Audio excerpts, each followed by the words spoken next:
Olá, paz do Senhor Jesus Cristo, eu sou o pastor Giovanni Coelho.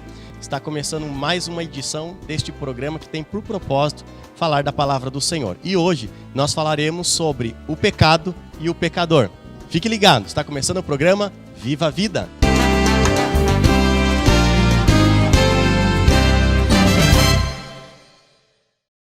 Para tanto, nós temos aqui hoje nosso convidado especial, nosso amado irmão, pastor Carlos Albiero, do nosso IEP Votorantim. Pastor, uma alegria tê-lo aqui e graças a Deus sei que haverá de ser uma grande bênção o nosso bate-papo. Eu que agradeço, de fato é uma grande honra participar desse debate, desse programa Viva a Vida, e quero clamar que o Espírito Santo de Deus paire sobre esse lugar, alcance todos que estão assistindo a esse programa e todos sejam poderosamente tocados por esse poder, o único capaz de transformar, mudar a história e nos fazer viver a vida abundante em Cristo. Amém. Pastor Cláudio Rodrigues, IEP Sede, Pastor Paz do Senhor, estamos juntos aí de novo, em nome de Jesus, falando da palavra de Deus, coisa que amamos, não é verdade? Amamos. Uma alegria estar com você aqui. O assunto hoje é um pouco árduo, não para Deus, mas para os pecadores sim. Mas tanto quanto o Senhor nos conceder graça, nós vamos abordá-lo de maneira verdadeira, sincera, para nós entendermos o que é o pecado e o tamanho da graça de Deus sobre a nossa vida. Amém. Vamos orar? Que Deus possa nos conduzir nesta hora. Senhor nosso Deus e Pai, nós louvamos o Teu nome por esta oportunidade e clamamos agora que o Senhor nos dê graça, nos abençoe e nos dê sabedoria, para que em tudo quanto aqui falarmos, ó Deus, seja esclarecedor sobre os que nos assistem agora, de forma que eles sejam edificados e abençoados. Esse é o clamor do nosso coração, em nome de Jesus, amém e amém. Meus amados, pastor Cláudio, pastor Carlos Albiero, para nós começarmos aí a falar sobre este assunto, o pecado e o pecador, falando do pecado em si, queria ler Romanos, capítulo 7, onde o apóstolo Paulo faz, nós estávamos até conversando agora há pouco, né, pastor Carlos, uma declaração, né, das suas limitações, fraquezas, enfim. Eu queria ler Romanos capítulo 7, os irmãos que nos assistem agora podem nos acompanhar também, quiser abrir a tua Bíblia aí, né, e acompanhar conosco, com certeza será de muita bênção. Romanos capítulo 7, versículo 15, o apóstolo Paulo diz assim: porque o que faço não aprovo, pois o que quero isso não faço, mas o que odeio isso faço. E se não faço o que quero, consinto com a lei que é boa. De maneira que agora já não sou eu que faço isso, mas o pecado que habita em mim. Porque eu sei que em mim, isto é, na minha carne, não habita bem algum. E com efeito, o querer está em mim. Mas não consigo realizar o bem. Porque não o bem que quero, mas o mal que não quero, esse faço. Ora, se eu faço o que não quero, já não faço eu, mas o pecado que habita em mim. Nós podemos olhar aqui, pastores, da questão do pecado. O pecado sempre foi, pastor Cláudio, um problema desde o início, né? Desde a sua origem, sempre foi um problema e trouxe problemas ao ser humano, ao homem em geral, né? E graças a Deus que hoje nós temos solução para ele, que é o sangue do Senhor Jesus Cristo, a obra expiatória do Senhor, porque senão não teria solução. O pecado é alguma coisa extremamente grave. O próprio livro de Romanos diz para que o pecado se fizesse excessivamente maligno. E é difícil nós exagerarmos esse advérbio excessivamente. É mais excessivo do que dá a impressão. E o grande problema para o ser humano é ter uma ideia real, e acho difícil ter uma ideia real, da grandeza do pecado que habita dentro de si. Para mim, é difícil imaginar quão grande é o meu pecado. Para você é a mesma coisa, o pastor Albiero é a mesma coisa. O pecado, uma das obras do pecado em nós é justamente isso, é tirar a realidade objetiva da nossa vida, de maneira que nós temos uma visão que nunca corresponde totalmente à própria realidade. Então ele é uma coisa terrível, depois nós podemos até definir e tudo mais, mas uma primeira intervenção, eu diria isso, é alguma coisa extremamente grave para a qual ou contra a qual não há vacina humana. A graça do Senhor é que nos possibilita não precisar viver eternamente esta dor de cabeça incrível. Graças a Deus por isso. Pastor Albiero, na tua forma de ver, uma definição de pecado. Morte. O pecado, ele é pago com a morte. A palavra de Deus diz que o salário do pecado é a morte.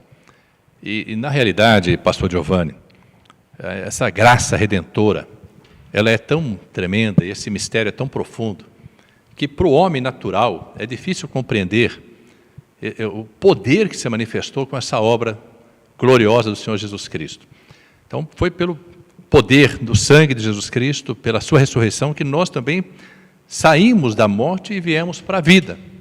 O homem natural, como o apóstolo Paulo relata de forma corajosa, eu vou frisar isso, ele relata de forma corajosa essa guerra interior que ele enfrentava e que nós enfrentamos. Essa guerra passou a existir na vida dele a partir do momento em que o espírito dele, que estava morto em pecados, alcançou a ressurreição. E, alcançando a ressurreição, ele passou exatamente a ter dentro dele duas naturezas. A velha natureza, o velho homem, o homem pecador, e a nova natureza, o novo nascimento em Cristo, aquela criatura que foi gerada pela obra gloriosa do Senhor Jesus Cristo e pelo poder do Espírito Santo. Então, é uma obra tão misteriosa e tão gloriosa que ocorre em nós o mesmo processo. Estou falando que ocorre na minha vida, na sua vida, na vida do pastor Cláudio, na vida de quem está nesse momento nos assistindo, ouvindo esse debate, esse tema que está sendo enfocado, porque vem sobre nós exatamente o que ocorreu na geração de Jesus Cristo. O mesmo poder que veio no ventre de Maria, vem no nosso ventre, no nosso interior.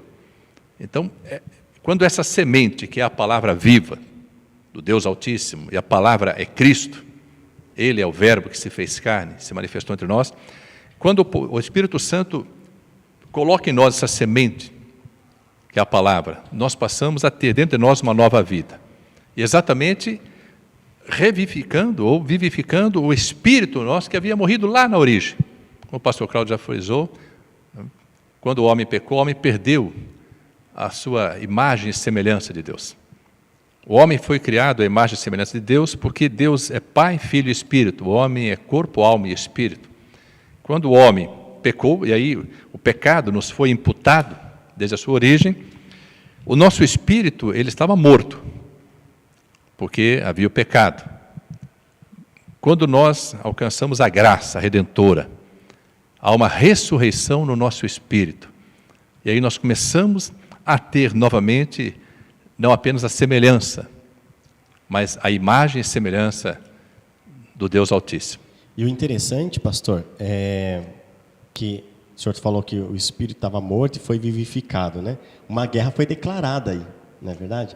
Nós podemos ver, por exemplo, e eu queria hoje trabalhar isso com os pastores, a gente discutir sobre isso hoje, exatamente esse ponto, né? Onde, como eu li aqui no texto base do nosso tema, o apóstolo Paulo, sendo ele quem era, um homem de Deus, naquele momento se via exatamente entre duas naturezas. Uma natureza que queria levá-lo a agradar a Deus e uma outra que queria levá-lo a se distanciar de Deus e ao pecado. Aí Gálatas, o apóstolo Paulo, no capítulo 5, ele fala assim, porque, versículo 17, eu estou lendo, porque a carne cobiça contra o espírito e o espírito contra a carne, e esses se opõem-se um ao outro para que não façais o que quereis. Ou seja, pastor Cláudio, uma guerra foi declarada aqui, né? Nesses dois episódios, e trazendo esse versículo que eu li aqui, com aquilo que Paulo declara, aliás, o apóstolo Paulo ele faz uma declaração, como homem de Deus que era, ele com uma humildade muito assim intensa, né? Expressa a sua fraqueza e as dificuldades que ele tinha, que são poucos, né? Às vezes a gente até quer se demonstrar ser alguma coisa, querer ser alguma coisa, e às vezes nos fechamos, não mostrando às vezes para o povo, para as pessoas as nossas fraquezas. O apóstolo Paulo faz isso. Mas a minha pergunta é, pastor, Cláudio, baseado em Gálatas e Romanos, a gente vê que esta guerra foi declarada entre carne e espírito, né? Ainda bem que tem a guerra, porque no tempo em que não havia guerra, nós estávamos completamente perdidos. O ser humano natural, ele está naturalmente perdido. A palavra diz, mortos nos nossos delitos e pecados. A instalação da guerra significa que Jesus entrou na luta. Sob esse ponto de vista, sob essa nova e alvissareira notícia que Jesus entra na nossa vida, nós podemos considerar que o pecado está vencido, ponto.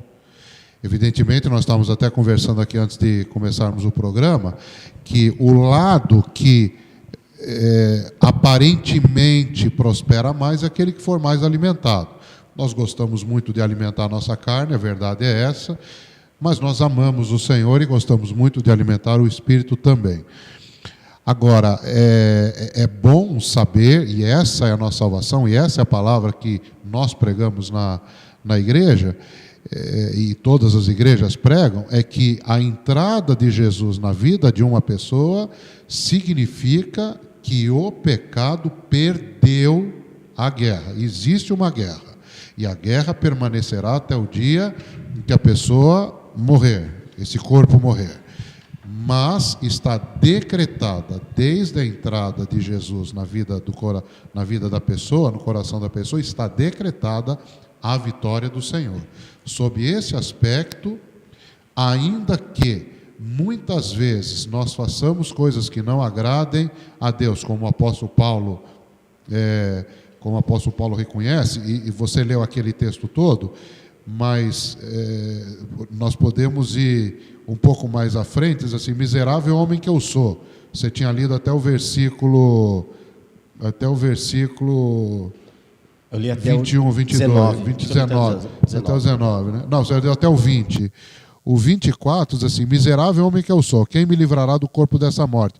Mas no 25 ele tem um cântico de vitória, dou graças a Deus por Jesus Cristo nosso Senhor, porque eu com entendimento sirvo a lei de Deus e com a carne eu sirvo a lei do pecado. Quer dizer, existem duas leis, as duas leis, sendo leis, precisam ser obedecidas, mas graças a Deus que no final nos dará a vitória em Cristo Jesus. Mas o que me parece, pastor Carlos Obeira, muito embora, que nem o senhor comentou, pastor Cláudio, que a vitória realmente ela já foi nos dada, mas a impressão que eu tenho nesse texto é que o apóstolo Paulo, claro, ele é enfático nisso que o senhor falou, no último versículo 25, que a vitória já nos foi dada, a imputação do pecado e o poder dele nos levar à morte já foi tirado, mas a impressão que eu tenho aqui é que ele quer também demonstrar ao mesmo tempo para os seus leitores, que muito embora isso seja uma verdade, pastor, não podemos deixar de considerar a gravidade do pecado quando, como o senhor mesmo mencionou, pastor Cláudio, quando nós alimentamos a carne, né, pastor Carlos?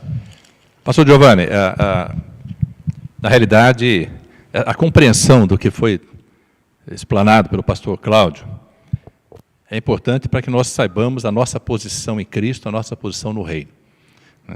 Agora, há uma trajetória a ser percorrida entre o dia da nossa salvação e o final do combate. O próprio apóstolo Paulo, escrevendo a carta a Timóteo, filho da fé, gerado pelo ministério do apóstolo Paulo, ele disse para Timóteo, dizendo assim, Timóteo, está chegando o tempo de eu ser sacrificado. Eu já estou sendo preparado, né, para ser colocado como em aspersão de sacrifício. Mas eu estou feliz, porque eu combati o bom combate. Eu acabei a carreira e guardei a fé. O bom combate é aquele que nós vencemos. Se nós olharmos, por exemplo, um combate recentemente, vamos trazer um pouco para a realidade que nós conhecemos, a realidade do esporte. Por exemplo, algum tempo atrás, o Anderson Silva foi fazer um combate, ele era campeão, e ele perdeu essa luta. O seu opositor o venceu. Aquele, para ele, foi um péssimo combate. Foi um combate ruim. Enquanto ele vencia, era um bom combate. Só que aquele dia o bom combate foi para o seu adversário. Ele tentou depois recuperar o título e teve outro mau combate, porque foi derrotado novamente. Agora, o apóstolo Paulo, ainda que ele traga exatamente essa declaração que eu quero repetir e enfatizar, é corajosa, porque às vezes nós teimamos em não reconhecer que essa luta existe. Evidentemente que nós temos em Cristo a força necessária, e quando eu falo em Cristo, para que nós não fiquemos apenas no Jesus histórico, para que nós teremos a visão do Jesus histórico, Jesus crucificado, e nós possamos trazer nessa visão para a nossa realidade hoje é a palavra, Jesus é a palavra, por isso ele tem poder, por isso ele é todo-poderoso, porque a palavra é o maior poder do universo. O nome de Jesus é poderoso, é o nome que está acima de todo nome, mas Deus, ele exaltou a sua palavra acima do seu próprio nome. Então, trazendo para essa realidade, nós temos a força disponibilizada pela obra gloriosa, porque para isso Jesus Cristo se manifestou, para destruir as obras do diabo, e a maior de todas as obras do diabo é a disseminação do pecado. É nos manter aprisionados pelo pecado, para que nós permanecêssemos em prisão e não pudéssemos viver a liberdade que há em Cristo. Mas quando Jesus se manifestou, ele disse assim, para isso se manifestou o Filho do Homem, para destruir todas as obras do diabo. Então nós temos, dada por Deus, essa força, para que nós sejamos mais do que vencedores. Agora, o que nos fará fortes não é apenas declarar que somos fortes. E talvez esse seja o grande erro do cristão, do crente, de quem está na igreja, é declarar que é forte, mas não se fortalecer o suficiente para vencer esse combate. Então, quando Paulo escreve, ele escreve, Romanos capítulo 1, versículo 1, Paulo, servo de Jesus Cristo, chamado para apóstolo, separado para o evangelho de Deus, o qual antes havia prometido pelos seus profetas nas Santas Escrituras, acerca de seu filho que nasceu da descendência de Davi segundo a carne. Traz a apresentação tremenda no versículo 7, ele diz assim, a todos que estáis em Roma, amados de Deus, chamados santos, graça e paz de Deus, nosso Pai, do Senhor Jesus Cristo. Então, tanto a carta aos Romanos, quanto aos Coríntios, quanto aos Gálatas, aos Efésios, todas as cartas elas são escritas para as igrejas, para os irmãos que fazem parte de uma igreja. Então, o grande poder das cartas de Paulo é exatamente trazer uma realidade espiritual que precisa ser conhecida por todos nós. Nós não podemos ter o fundamento apenas na convicção, ou na certeza, ou na declaração de que somos fortes e verdadeiramente podemos ser fortes. Nós precisamos nos fortalecer. Tanto é que quando ele escreve aos Efésios, capítulo 6, versículo 10 em diante, diz assim, no demais, irmãos meus, fortalecei-vos no Senhor e na força do seu poder, o poder do Senhor. Porque não temos que lutar contra a carne e o sangue. A nossa luta não é carnal, ela é uma luta espiritual. Esse combate, ele ocorre no reino espiritual, mas ainda dentro de nós, ele se estabelece porque nós temos, e essas duas naturezas vão conviver conosco até o dia da grande vitória, quando nós acabarmos a carreira, guardarmos a fé. E aí a coroa da vitória nos está reservada, a qual o Senhor, justo juiz, nos dará naquele dia. Nós teremos que vencer dia após dia esse combate, que se trava numa dimensão tão profunda, espiritualmente falando, porque eu fui alcançado aos 38 anos de idade. Então, a minha alma, ela reinou soberana em mim. Ela reinou soberana. Então, eu trazia um repertório de vida. Eu trazia todo um histórico de vida. E eu não conhecia Deus. Eu estava morto em pecado, vivo, com saúde, tantas coisas que eu poderia me considerar bem-sucedido. Todavia, eu era um paralítico espiritual. Eu não caminhava, não dava um passo no reino espiritual. Eu estava condenado à morte. Só Jesus Cristo poderia me tirar das trevas, do lamaçal do pecado, do charco de lodo, me colocar sobre a rocha e firmar os meus passos. Mas, como a alma reinou soberana por tantos anos, foram 38 anos, a sua força era muito grande a sua força. Então, quando o Espírito ressurreto, o meu Espírito, Romanos 8 diz assim, o mesmo Espírito que dos mortos vivificou ao Senhor Jesus Cristo, também vivificará o vosso corpo mortal. Vosso Espírito será vivificado para que você possa ter a consciência de que você passou a ser filho de Deus, herdeiro de Deus e co-herdeiro de Cristo. Então, só que o que nasceu em mim era o princípio de alguém que seria forte. No caso, pastor Carlos, queria até colocar em questão aqui. Nisso que o senhor está comentando, pastor Cláudio,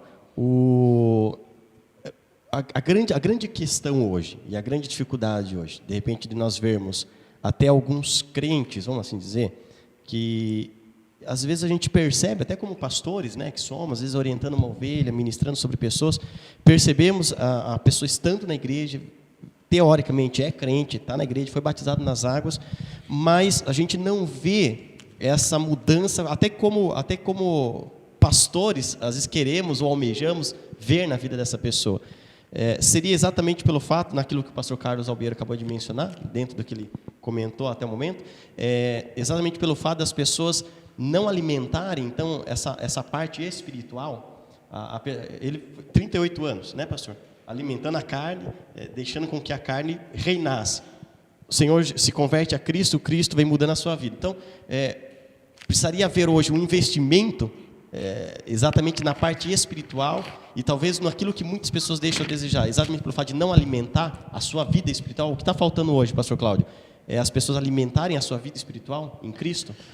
Para mim, pastor, o que falta é o conhecimento do propósito para o qual nós fomos criados. Eu ia dizer isso aqui no início do programa, já disse isso aqui em outro programa, um desses que nós já fizemos aqui nesses dias, mas eu quero repetir, porque eu acho isso importante, isso tem sido importante para mim. O pecado, ele é definido em relação à glória de Deus. Todos pecaram e destituídos estão da glória de Deus. Então, quando Deus fala de pecado, Ele está falando de alguma coisa que impede que o homem veja a sua glória. E não há, na minha concepção, outro motivo pelo qual Deus tenha criado tudo que Ele criou, a não ser que tudo que Ele criou olhe para o Criador e dê glória ao Criador. Então, o problema do pecado é que nos faz ter uma vida miserável. Quando nós chegamos na igreja, não é a coisa mais fácil do mundo, depois da nossa conversão, nós entendermos o fim que Deus tem para nós. Quando a palavra fala no próprio livro de Romanos, no capítulo 8, a partir do versículo 29, porque os que dantes conheceu, também os predestinou para serem conformes à imagem do seu Filho. Quer dizer, o Senhor quer que nós cheguemos à imagem do Filho dele. Aí fala assim, aos que conheceu, esse predestinou. Aos que predestinou, esse também chamou. Aos que chamou, justificou, e aos que justificou, glorificou. É muito interessante, muito maravilhoso nós termos a imagem do Senhor, mas quando nós vamos ser a imagem do Senhor? Nós não vamos ser a imagem do Senhor ainda neste corpo.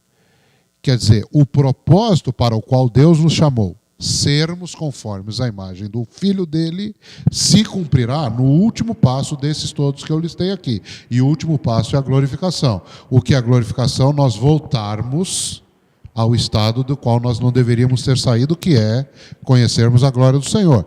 E o próprio Senhor Jesus testifica disso, quando ele fala no livro de João, né, no Evangelho de João, no capítulo 17, ele fala, capítulo 17, ele fala assim, Pai, aqueles que me deste, quero que onde eu estiver, também eles estejam comigo, para que vejam a minha glória.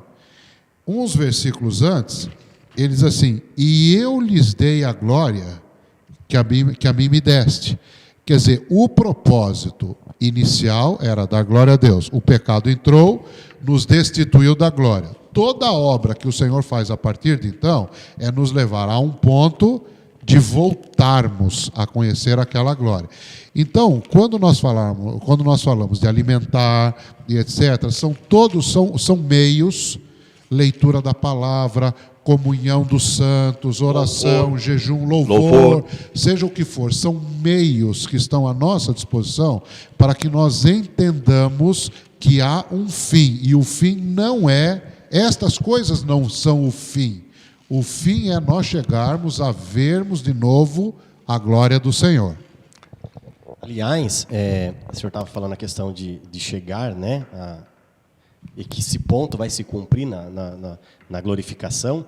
que para mim é exatamente no momento do arrebatamento. O próprio apóstolo Paulo ele fala assim, no capítulo 8 de Romanos, versículo 23, diz assim: não só ela, mas nós mesmos, que temos as primícias do Espírito, também gememos em nós mesmos, esperando a adoção, a saber, a redenção do nosso corpo. Ou seja, mesmo na regeneração que houve, né, na expiação e todo aquele processo que nós falamos até em alguns programas passados, da salvação, o ato da salvação em si, a nossa alma ter sido regenerada, mas ainda há uma expectativa grande, que é a redenção do nosso corpo. Agora, pastor Obiero, eu queria fazer uma pergunta.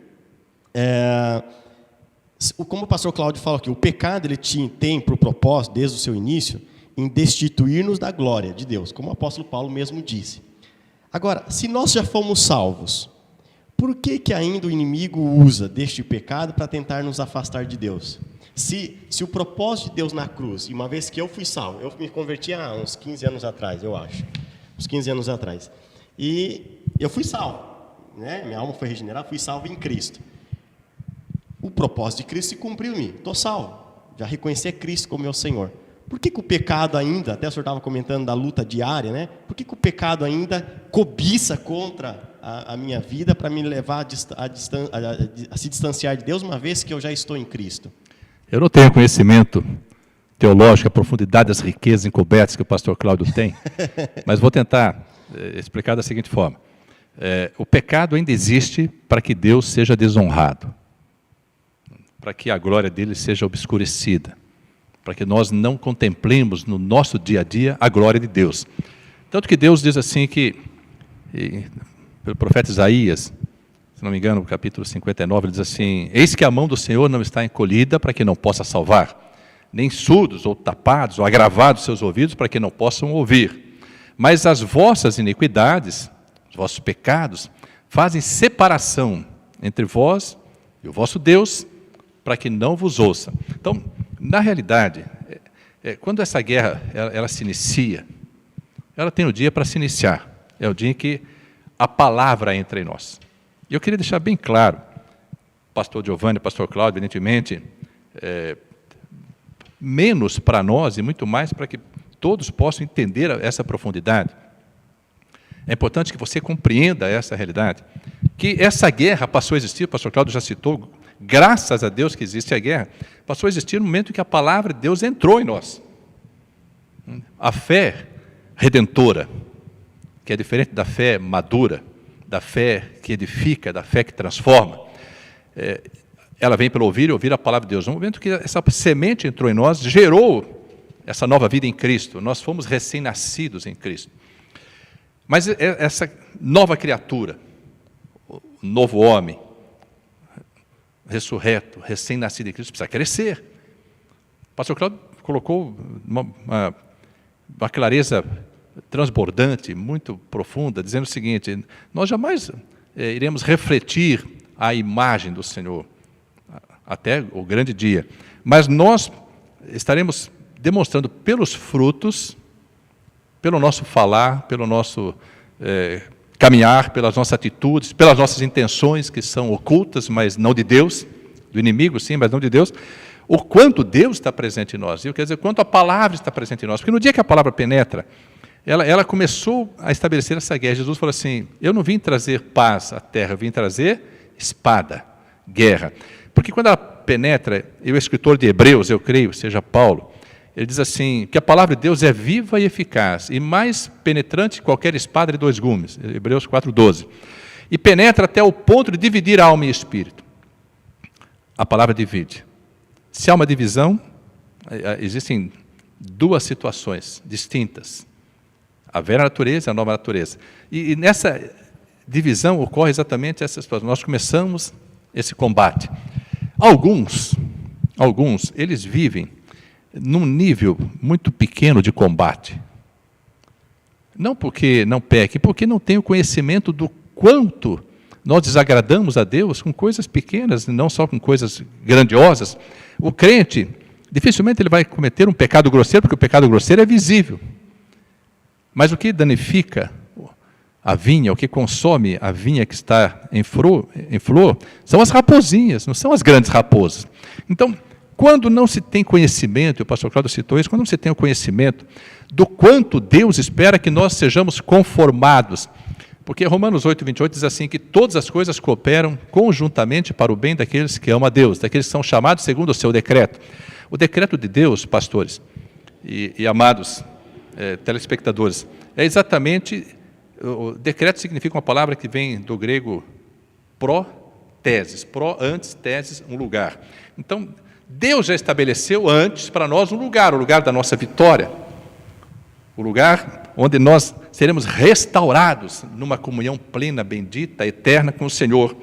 E depois eu vou pedir permissão para ir um pouco mais além nesse raciocínio, completando aquilo que o pastor Cláudio iniciou. Deus estabeleceu esse decreto, e o decreto dele é para que nós voltemos a ter a natureza original, sejamos revestidos do mesmo poder, possamos ter essa comunhão, como Deus tinha com Adão. Diz a palavra de Deus que Deus passeava pelo jardim do Éden na viração do dia. Hoje nós podemos ter novamente essa comunhão. Deus passeia no nosso meio, Deus passeia no meio da igreja. Nós temos a oportunidade, através da igreja, a igreja do Senhor Jesus Cristo, não estou falando de uma denominação, estou falando de uma igreja viva, poderosa, triunfante, contra a qual as portas do inferno não prevalecem, de ouvir a voz de Deus como Adão ouvia, como Eva ouvia, na viração do dia. Se nós estivermos presentes na casa do Senhor todos os dias, vamos ouvir a voz do Senhor todos os dias. Agora, essa restauração, o retorno a esse estado original, ele é possível porque, pela obra de Jesus Cristo, Ele nos capacita. Ainda que tenhamos que subir alguns degraus, ninguém pula da salvação para a glorificação ou para a exaltação. Você tem degraus a serem percorridos. Deus me deu uma visão de 7 degraus. Eu os anotei aqui, apenas para efeito didático, mas o primeiro é a salvação, é o fundamento, é o pé sobre a rocha. Depois você tem que firmar os passos. Se nós estivermos dispostos a ter os passos firmados, o Senhor é poderoso para nos firmar e para nos livrar de todo o pecado. Porque se o Senhor está presente em nós, o pecado perdeu força. Nós somos mais do que vencedores. Depois da salvação é que vem a conversão, que é um poder de decisão. A salvação ela ocorre de forma estanque. O ladrão na cruz, reconhecendo o senhorio de Jesus Cristo, disse assim: lembra-te de mim quando estiveres no paraíso. Ele disse para ele: ainda hoje estarás comigo no paraíso. Aquele ladrão foi salvo, mas não teve tempo de se converter. Foi salvo. Nós, a quem Deus nos dá a graça de caminharmos nessa trajetória, ainda que estejamos no mundo, não pertencemos ao mundo, nós temos que alcançar a conversão. Uma decisão: eu quero mudar o rumo da minha vida. Eu estava indo para a morte, eu quero vir para a vida. Eu estava nas trevas, quero vir para a luz. Então nós iniciamos esse processo que é o segundo degrau dessa escada. Depois vem a santificação, sem a qual ninguém verá o Senhor. Quando eu me proponho a me santificar, eu estou buscando exatamente ter a forma de Cristo, para que eu seja conforme à imagem de Jesus Cristo, que morreu como unigênito e ressuscitou como primogênito. Essa santificação teve uma separação. Eu fui separado para viver aquilo que Deus tem para a minha vida. Aí eu vou buscar a edificação. Como que se edifica uma vida? Jesus fala de 2 tipos de vidas que estão dentro da igreja. Aqueles que ouvem a palavra e praticam, e por isso constroem a sua casa sobre a rocha. E aqueles que ouvem a palavra e não praticam, constroem a sua casa sobre a areia. Esses 2 tipos, quero chamar 2 tipos de crentes, de cristãos, estão dentro da igreja. Se todos que ouvissem a palavra, como o pastor Cláudio disse, praticassem, conhecessem, praticassem, haveria menos abalos. Haveriam menos situações que fariam o inimigo se alegrar e Deus se entristecer. Porque o pecado ele tem propósito único de desonrar Deus. Quando Satanás disse para Deus, a respeito de Jó, eu creio que nenhum de nós Deus haverá de falar dessa forma, né?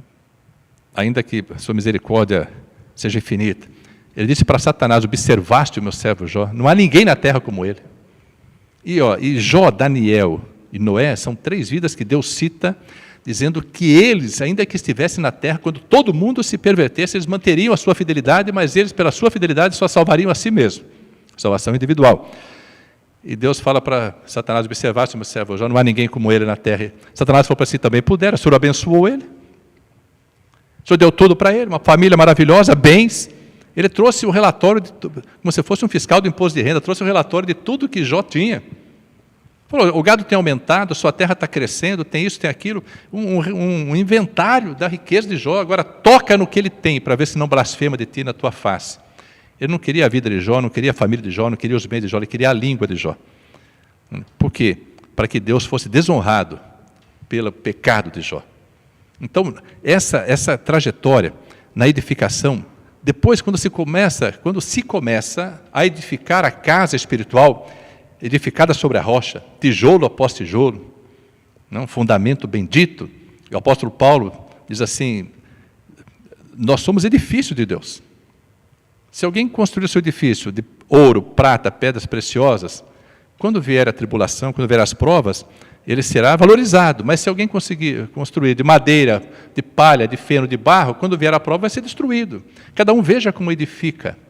Então, essa busca constante do fortalecimento do homem interior, do homem espiritual, é para que nós possamos verdadeiramente não ser abatidos pelo pecado. Ainda que venhamos a pecar, Jesus Cristo é um advogado que hoje nos defende, e quando nos arrependemos, nós somos restaurados à posição, à situação original, porque o arrependimento é exatamente ter a consciência de que se peca, mas a plena consciência de que a obra que Jesus Cristo fez, ela completa. Posso fazer um comentário? Pode. Eu acredito que seja, para esse assunto importante, nós pontuarmos o seguinte. Em Colossenses 2, versículos 14 e 15, a palavra diz que o Senhor riscou contra nós a cédula que era contra nós, e despojou os principados e potestades e os expôs publicamente, triunfando deles em si mesmo. Eu acho importante pelo seguinte, pastor, o ser humano tem uma tendência tremenda a imputar aos outros a culpa por aquilo que ele faz. Foi assim desde o começo. O Senhor perguntou para Adão, Adão, o que você fez? Foi a mulher. Mulher, o que você fez? Foi a serpente.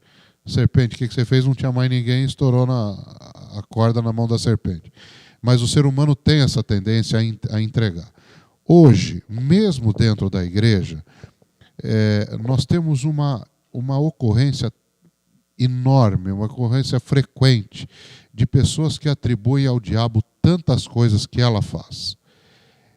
Eu não acredito nisso, pastor, porque embora o diabo ande em derredor bramando como buscando a quem possa tragar, você está na sua casa, você nem está vendo o seu vizinho, mas você está ouvindo que lá dentro o marido está jogando a cadeira na cabeça da mulher, a mulher está dando com um rolo de macarrão, mas você não está vendo, porque está em derredor.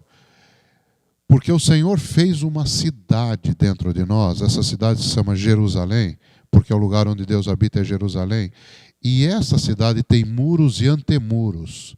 Não dá para o inimigo passar muros e antemuros que Deus faça. Isso porque eu creio que isso seja importante, pastor, para a pessoa entender quão grave é o seu pecado. A pessoa não consegue imaginar que ela pode fazer as barbaridades que efetivamente ela faz.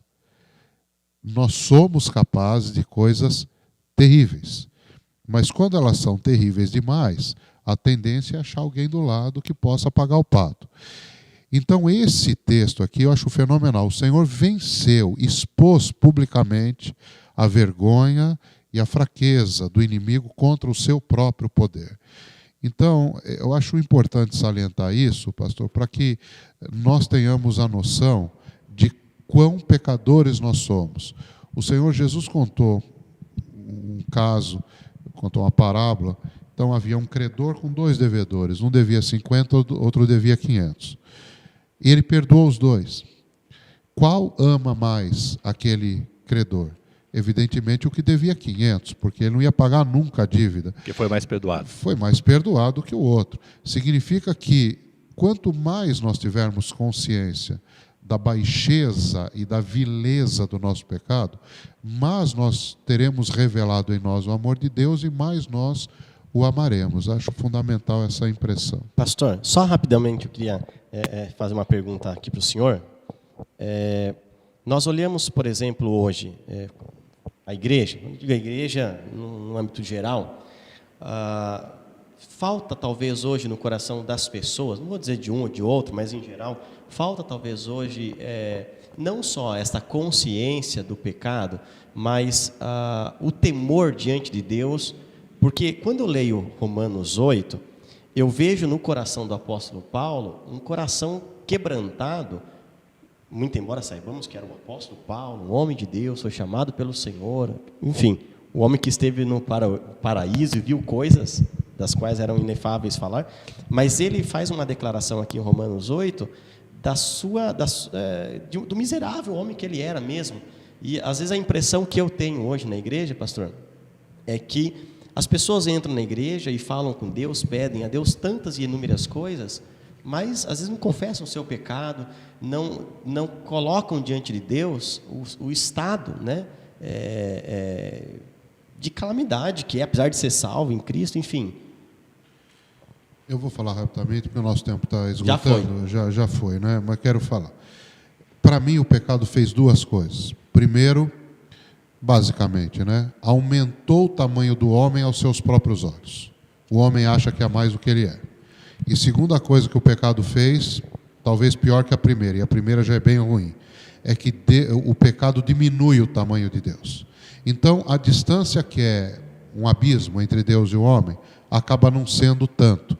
Então nós ouvimos na igreja coisas como eu determino, vamos colocar Deus na parede, quer dizer, essa pessoa nem sabe quem ela é e não sabe quem Deus é. O maior exemplo dessa distância percebida por um ser humano, para mim, é o exemplo do profeta Isaías. No capítulo 6 do livro dele, quando ele diz, eu vi o Senhor assentado sobre um alto sublime trono, e em seguida ele fala assim, eu vou morrer. Ai de mim que vou morrer. Deus só pode ter mostrado quem ele é só para me matar. É a única explicação razoável. Não, e uma coisa interessante, rapidão aqui, quando nós vemos no Velho Testamento, quando os sacerdotes entravam no templo, por exemplo, entravam gemendo e tremendo, né? Será que Deus vai aceitar o sacrifício? Será que não vai? Então, apesar de ser Velho Testamento, época da lei, mas é uma figura, acredito eu, da forma como nós temos que se apresentar diante de Deus. Aqueles dois que se colocaram lá, o fariseu e o pecador, né, que se colocou diante na oração, o que foi justificado é o que se colocou diante de Deus e falou, Senhor, eu sou pecador, né, e depende da tua graça e misericórdia. Pastor, me permita uma comparação, quero trazer em figura, e quem sabe até pelo pouco tempo que nos resta aí, tentando fechar essa compreensão. Quando o homem pecou, pela astúcia da serpente, ele se cobriu com folhas de figueira. Diz a palavra que Adão e Eva fizeram para si aventais. O avental, ele cobre a nudez frontal. Normalmente, o que ocorre com o homem é que ele acha que, escondendo a nudez frontal, não vai passar vergonha.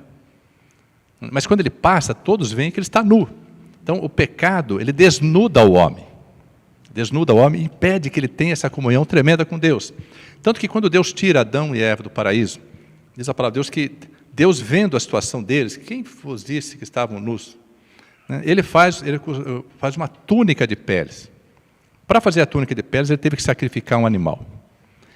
E quando ele fez a túnica de peles, quem fez foi o Senhor, fez a túnica de peles, ele vestiu Adão e Eva com a túnica de peles. Então ele encobriu a vergonha. Só que a túnica de pele, a pele, ela não faz a remissão do pecado. Por isso o homem teve que sair do jardim do Éden. E diz a palavra que Deus colocou os querubins ao redor do jardim do Éden, com espadas flamejantes, guardando a entrada da árvore da vida. Quando o homem estava no jardim, ele tinha o acesso à árvore da vida. Passaram-se séculos, até um dia em que o homem natural teve tirada de sobre si a túnica de peles e foi coberto com o sangue do Cordeiro. Ao ser coberto com o sangue do Cordeiro, ele teve novamente o direito a reingressar no jardim do Éden, que é a figura da igreja do Deus vivo, onde nós temos essa comunhão. Eu creio em figura espiritualmente que quando o homem, remido pelo sangue de Jesus Cristo, que faz com que o pecado perca a força, e destruiu, do dia que nós aceitamos a Cristo para trás, não existe mais pecado, Deus jogou todos na profundeza do mar. Quando o homem vai entrar nesse lugar para ter acesso à árvore da vida, o querubim diz assim, você não pode entrar nesse lugar, aqui só entram os que são santos. E o homem pode dizer assim, eu fui santificado, justificado pelo sangue do Cordeiro. E ele diz assim, então deixa eu colher. Vou colher isso. E leva lá e compara. E vê que o sangue que está sobre a nossa vida hoje é o mesmo sangue do Cordeiro, que diz em Apocalipse 13:8. E adoraram a todos os que habitam sobre a terra. Esses cujos nomes não estão escritos no livro da vida do Cordeiro, que foi morto desde a fundação do mundo. Então, essa obra gloriosa, em figura, ela foi realizada no Jardim do Éden. Primeiro sacrifício do Cordeiro. Primeira intervenção de Jesus Cristo sobre a vida do homem. Só que lá ele forneceu a túnica de peles. Hoje nós temos a cobertura do sangue, que nos livra de todo o pecado e nos faz voltar a ter essa intimidade com Deus. Nós estamos na restauração do Jardim do Éden, pisando com pés formosos na igreja viva do Deus Altíssimo. Amém. E isso podemos afirmar que nós podemos combater um bom combate, porque o Senhor nos tem fortalecido. Bom, pastores, e sermos mais do que vencedores em Cristo Jesus. Amém, glória a Deus. Pastores, nosso tempo já foi, uma alegria poder tê-los aqui. E eu queria rapidamente, para poder encerrar o nosso programa, mencionar, né, alguns recados aí que são importantes. Então, para você que nos assiste, você pode nos acompanhar e nos assistir. Este vídeo, né, e todo o programa Viva a Vida está disposto, né, à disposição na nossa página no Facebook, no Google e também no nosso canal no YouTube, no qual, aliás, você pode se inscrever lá. E agora, no dia 1º de julho, quarta-feira, nós teremos à disposição, haveremos de lançar o nosso site. E eu queria citar rapidamente aqui o endereço do nosso site, vivavidaprograma.wix.com/vivavida. Amém? Você pode entrar lá, acessar e com certeza teremos vários vídeos com relação ao programa Viva a Vida. Rapidinho, pastor Carlos, obrigado. Deus abençoe pela tua presença aqui. Foi uma alegria tê-lo conosco. Eu que agradeço. Deus seja louvado por tudo. E que essa palavra possa penetrar os corações e transformar as mentes. Amém. Pastor Cláudio, obrigado mais uma vez. Deus abençoe. Até semana que vem, né? Em nome de Jesus. Deus abençoe. Igreja Evangélica de Pinheiros, programa Viva a Vida. Pregamos a Cristo, poder de Deus e sabedoria de Deus.